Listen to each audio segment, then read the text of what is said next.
మెరుపు కలలు మెరుపు కలలు.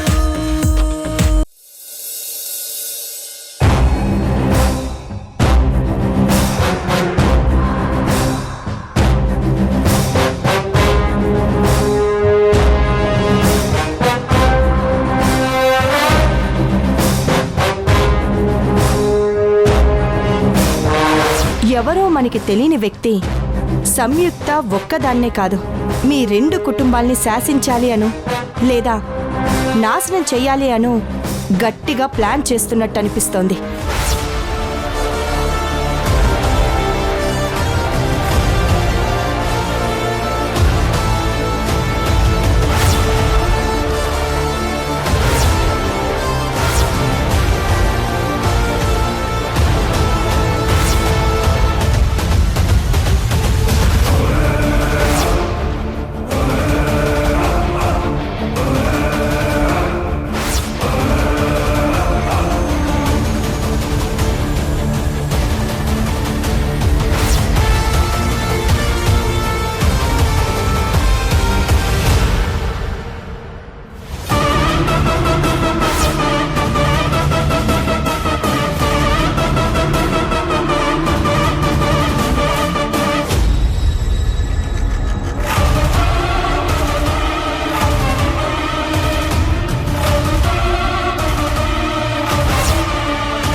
పూజ మేడం చెప్పింది నిజమే అనిపిస్తుంది. కానీ ఆ థర్డ్ పర్సన్ ఎవరు? ఎందుకు మా కుటుంబాలని టార్గెట్ చేశాడు?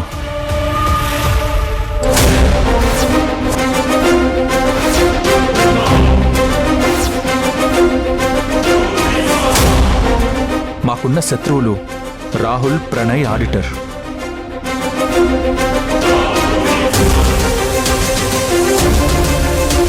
కానీ ఇందులో ప్రణయ్ చెప్పినట్టు నేను నిత్యని పెళ్లి చేసుకోవడానికి ఒప్పుకున్నాను కాబట్టి ఇది వాడి పని అయి ఉండదు.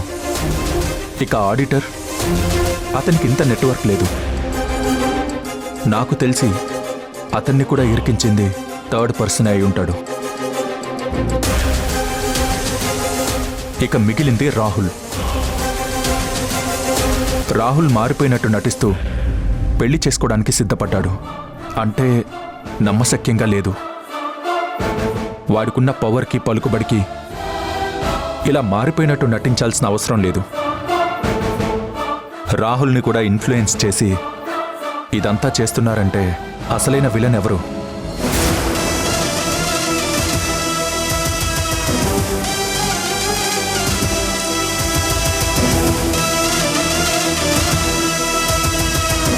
Sir sir sir lunch time అయింది సార్. మీరు మార్నింగ్ నుంచి కనీసం కాఫీ, టీ కూడా తాగలేదు. వెళ్ళి భోంచేయండి సార్. నాకేం ఆకలిగా లేచేను. నువ్వు వెళ్ళు. సార్ వాసు, మనం లంచ్కి వెళ్దామా? నేను అదే చెప్తున్నాను. నాకు ఆకలిగా లేదు, నువ్వు వెళ్ళి తిను. అదేంటి అలా అంటావు? ఆకలిగా లేకపోవడం ఏంటి? వెళ్ళి బాక్స్ ఓపెన్ చేసి కూర్చుంటే అదే ఆకలి అవుతుంది. పద. నేను రానని చెప్తున్నాను కదా, నన్ను వదిలే. వదిలే సమస్యే లేదు.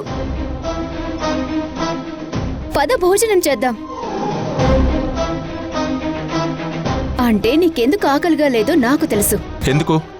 సంయుక్త లేదు కదా, తను ఉంది అంటే తమరికి ఆకలి వేసేది. కానీ తనకి కాబోయేవాడితో తను లంచ్కు వెళ్ళింది కదా, అందుకే నీకు ఆకలి వేయడం లేదు. వాసు, నిన్ను కట్టుకోబోయేది నేనే కదా. నాతో పాటు భోజనం చేయడానికి నీకేంటి ఇబ్బంది? చూడు, ఇప్పుడు నువ్వు నాతో పాటు లంచ్కొస్తే సరే, లేదంటే నేను కూడా లంచ్ చేయను. నాకు ఆకలిగా లేదని చెప్తుంటే నీకు అర్థం కావట్లేదా? ఎందుకు అనవసరంగా నా బుర్ర తింటావు? నీకు ఆకలి అయితే నువ్వు వెళ్ళి తిను, లేదంటే లేదు. అంతేకాని నన్ను అనవసరంగా విసిగించుకో. వెళ్ళు. నిన్ను తినిపించడానికి నేను ట్రై చేస్తుంటే నువ్వు నా మీద అరుస్తావేంటి? నన్ను అర్థం చేసుకుని నీకోసం నేనెందుకు పోస్తుండాలి? నేనెళ్ళి తింటాను, నువ్వు నీ ఇష్టం వచ్చినట్టు చేసుకో.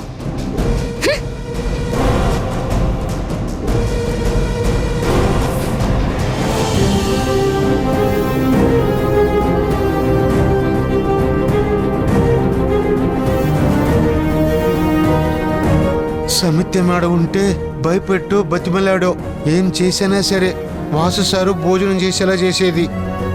ఏంటో ఇది దేవుడా.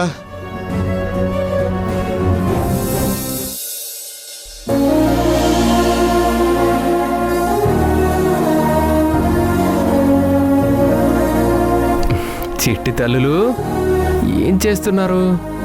భోజనం కూడా చేయకుండా ఎందుకు పడుకున్నారు? బంగారం నిజంగానే పడుకుందా లేదా నటిస్తుందా?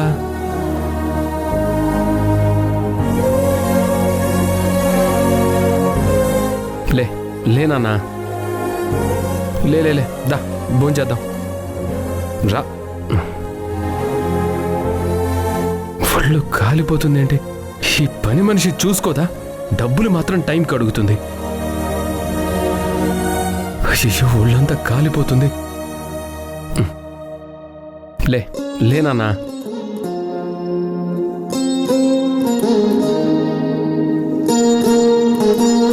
నాన్న అమ్మని పక్కన పెట్టకున్నా, నాతోనే ఉండనివ్వు. ఇప్పుడు వద్దమ్మా, హాస్పిటల్కి వెళ్దామమ్మా. లేదు నాన్న, అమ్మంటేనే నేను హాస్పిటల్కి వస్తాను. సరే అమ్మా, నువ్వు చెప్పినట్టే చేద్దాం.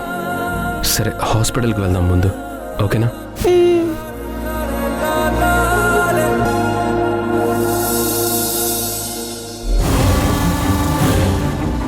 ఆగు ఆగు.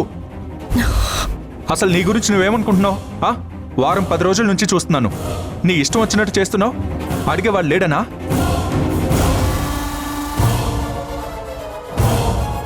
నీతో మాట్లాడాలంటే మాట్లాడు, పట్టించుకోకుండా వెళ్ళిపోతావు. ఏమైనా సమస్యలున్నాయా అంటే ఏమీ చెప్పవు. పైగా నీ హెల్ప్ నాకేం అక్కర్లేదని పొగరుగా సమాధానం చెప్తావు. టైంకి తినవు, టైంకి ఇంటికి రావు. అసలు ఏంటిది అని అడిగితే సమాధానం చెప్పవు. అసలు ఏం చూసుకుని నీకింత పొగరు? నువ్వేమైనా చేస్తుంటే నేను ఎందుకు ఏంటి అని అడుగుతున్నానా? అలాంటప్పుడు నా గురించి నీకెందుకు? అసలు నేను నిన్నేమైనా అడిగితేనే కదా నువ్వు ఇలా ఫీల్ అవ్వడానికి. నేను వద్దంటున్నా నువ్వెందుకు ఫీల్ అవుతున్నావో నాకు అర్థం కావట్లేదు.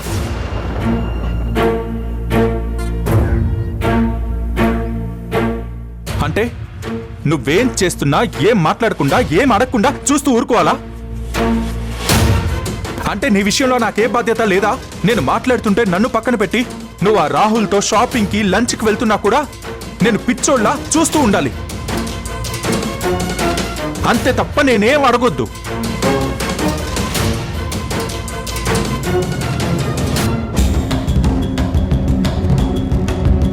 లంచ్కి వెళ్ళానా నేను? ఏమో, నాకేం తెలుసు? వెళ్ళి పీకల వరకు తినొచ్చావేమో. అన్నీ నాకు చెప్పి చేస్తున్నావా? అడగగానే చెప్తున్నావా? అసలు ఏం మాట్లాడుతున్నావు? నీకేమైనా అర్థమవుతుందా? ఒకవేళ నేను బయటికి వెళ్ళి లంచ్ చేసినా నీకేంటి ప్రాబ్లం? నువ్వు నీకు కావలసిన వాళ్ళతో వెళ్ళి తినేసిరా. దానికి నా పైన ఎందుకు అరుస్తున్నావు?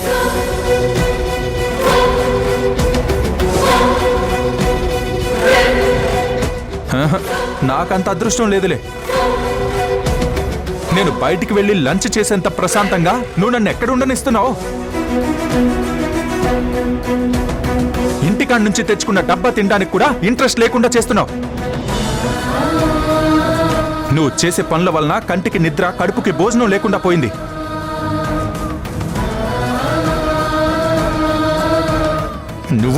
నువ్వు చేసే పనులు అర్థం చేసుకోలేక ఆలోచించి ఆలోచించి నా బుర్ర పనిచేయడం లేదు. అరే పోనీ ఇదంతా ఎందుకు చేస్తున్నావంటే నువ్వు చెప్పవు. అలాంటప్పుడు ఆకలి ఎలా వేస్తుంది? మనసుకి ప్రశాంతత ఎక్కడి నుండి వస్తుంది?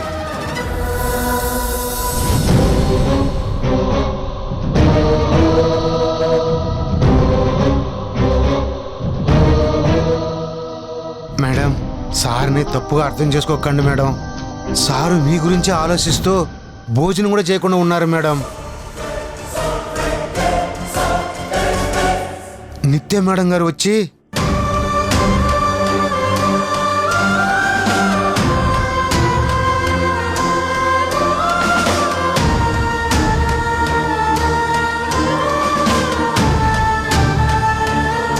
అంతే మేడం, అలా అనేసరికి సార్ కోపం వచ్చి మీరు కనపడగానే మీ మీద అరిశారు.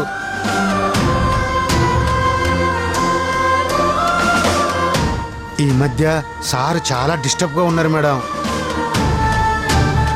అంటే ఆయన నిజంగానే భోజనం చేయలేదా? లేదు మేడం. నువ్వు భోజనం చేయకుండా నా మీద అరుస్తావా? నీతో భోజనం కాదు, భోజనాలు ఎలా చేయిస్తానో చూడు.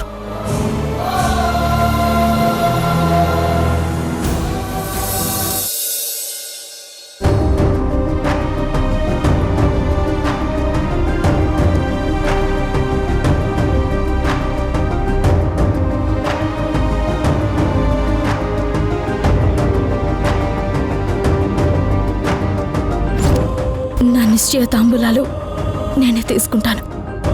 ఇవ్వండి. సంయుక్త, ప్లీజ్ మేడం, ఇది నా పర్సనల్.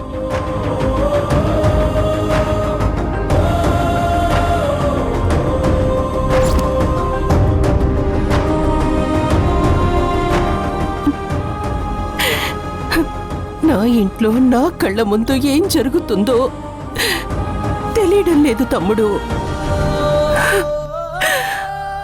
అంత గందరగోళంగా ఉంది. సంగీత పెళ్లి చేసుకుని ఈ ఇంటి నుంచి వెళ్ళిపోయింది అంటే పరిస్థితులు తనని పెళ్లి చేసుకునేలా చేశాయని సర్ది పెట్టుకున్నాను. కానీ అన్నీ తెలిసిన వాసం నిత్యని పెళ్లి చేసుకోవాలి అనుకోవడం ఏంటి తమ్ముడు? ఆ పెళ్లి ఎలాగైనా జరగకుండా చేసి సంయుక్తతో వాసు పెళ్లి ఎలాగైనా జరిపించాలి అనుకుంటే ఒక్కసారిగా పిడుగు పడినట్టు సంయు రాహుల్ని పెళ్లి చేసుకోవాలి అనుకోవడం ఏమిటో నాకు అర్థం కావడం లేదు. నాకంతా అయోమయంగా ఉంది తమ్ముడు. నాకేం చెయ్యాలో అర్థం కావడం లేదు. నువ్వే ఉండుంటే ఇదంతా జరుగుండేదే కాదు. కానీ నువ్వు మమ్మల్ని వదిలేసి వెళ్ళి మా జీవితాలను తెగిపోయిన గాలిపటల్లా చేసేశావు.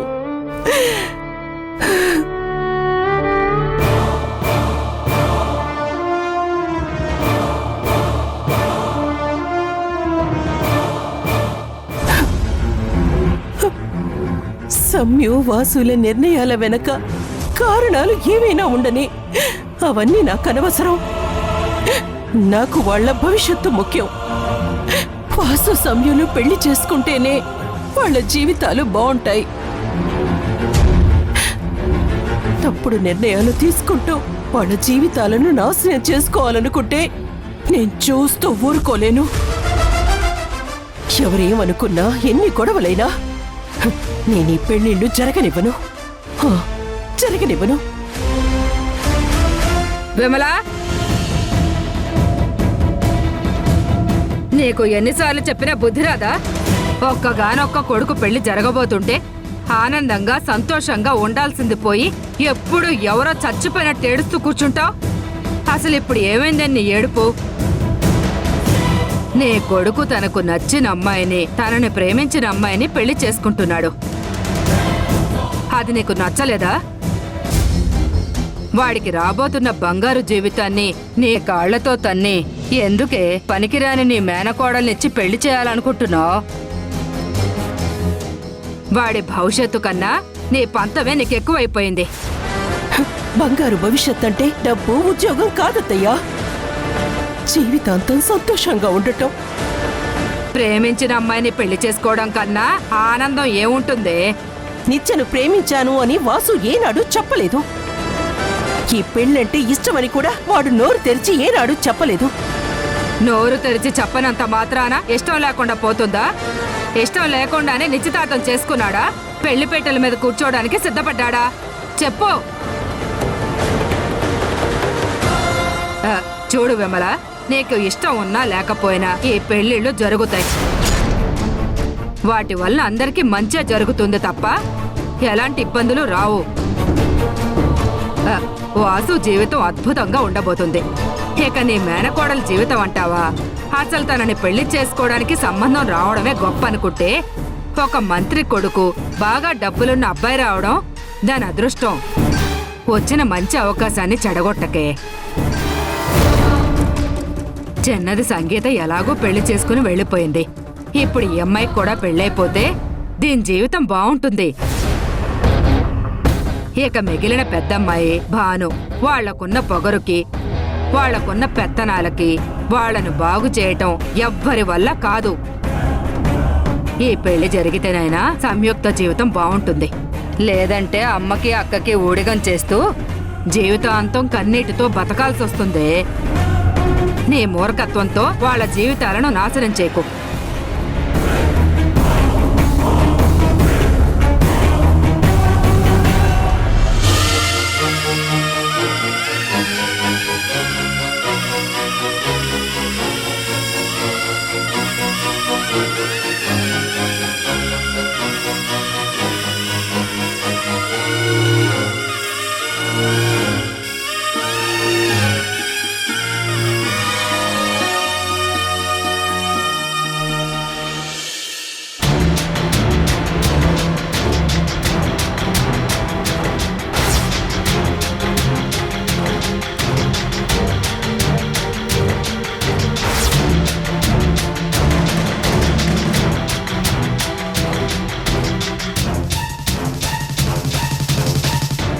సార్ ఏంటి? అదే సార్, మీరు భోజనం చేయలేదని సమిత్య మేడం గారు బాగా ఫీల్ అవుతున్నారు. ఇదంతా తన వల్లే అని చాలా బాధపడుతున్నారు సార్. అందుకే మీకోసం ఫుడ్ ఆర్డర్ పెట్టింది సార్. మీ దగ్గరికి వచ్చి ఫుడ్ ఇవ్వలేక నాతో పంపించారు సార్. ఆలోచించకండి సార్, ఎలాగో సమిత్య మేడం గారు ఆఫీస్కి వచ్చేసారు కదా, తినండి సార్. మీరిది తింటే అయినా మీ ఇద్దరి మధ్య మాటలు కలిసిపోయి మేడం గారు రాహుల్ని ఎందుకు పెళ్లి చేసుకుంటారో చెప్పేస్తారు కదా సార్.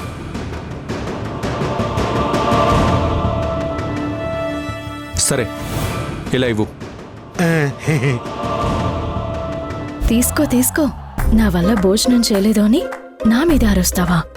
ఇప్పుడేం జరుగుతుందో చూడు.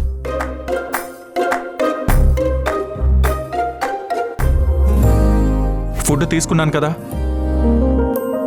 మీ మేడం తినేంత వరకు ఉండి చూసిరమ్మందా? కాదు సార్, మేడం గారు ఫుడ్ ఆర్డర్ పెట్టారు కానీ డబ్బులు ఆన్లైన్లో పే చేయటం మర్చిపోయినట్టుగా ఉన్నారు. ఆ? బయట డెలివరీ బాయ్ వెయిటింగ్ సార్. డబ్బులు ఇస్తే తీసుకెళ్ళి ఇచ్చేస్తాను సార్. ఫుడ్ ఆర్డర్ పెట్టి డబ్బులు కట్టకపోవడం ఏంటి? వెళ్ళి అడుగు. మరీ పార్సల్ తీసుకెళ్లి మేడం గారిని డబ్బు అడిగితే బాగోదు కదా సార్. ఆ? తను మీ మీద ఇష్టంతో పెట్టింది, డబ్బులు అడిగితే ఏం బాగుంటుంది సార్? ఎంత? 260 రూపాయలే సార్.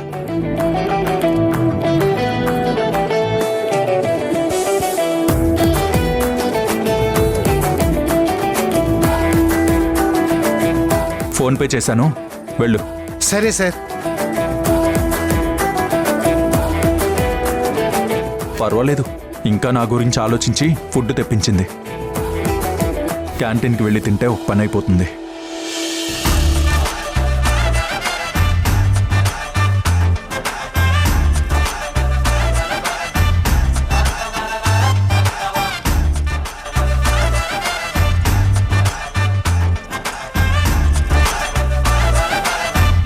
సార్, నువ్వు ఇంకా తినలేదా?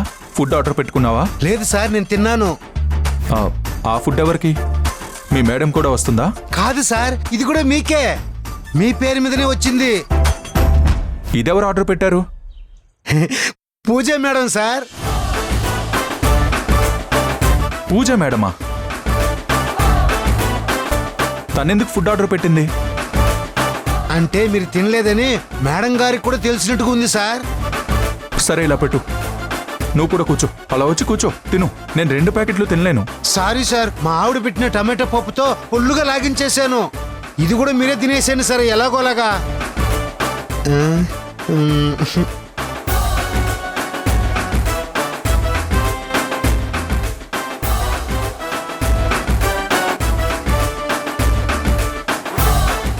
మళ్ళీ ఏంటి? అదే సార్, ఇది కూడా క్యాష్ ఆన్ డెలివరీ.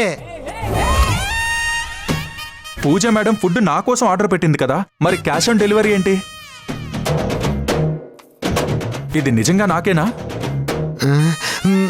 మీకే సార్. కావాలంటే కవర్ కూడా చూడండి సార్. వాసు ఎంత? Same amount sir, 260. సరే, నేను ఫోన్ పే చేస్తా. Okay sir. ఏంటో వీళ్ళ అభిమానం. హ్మ్.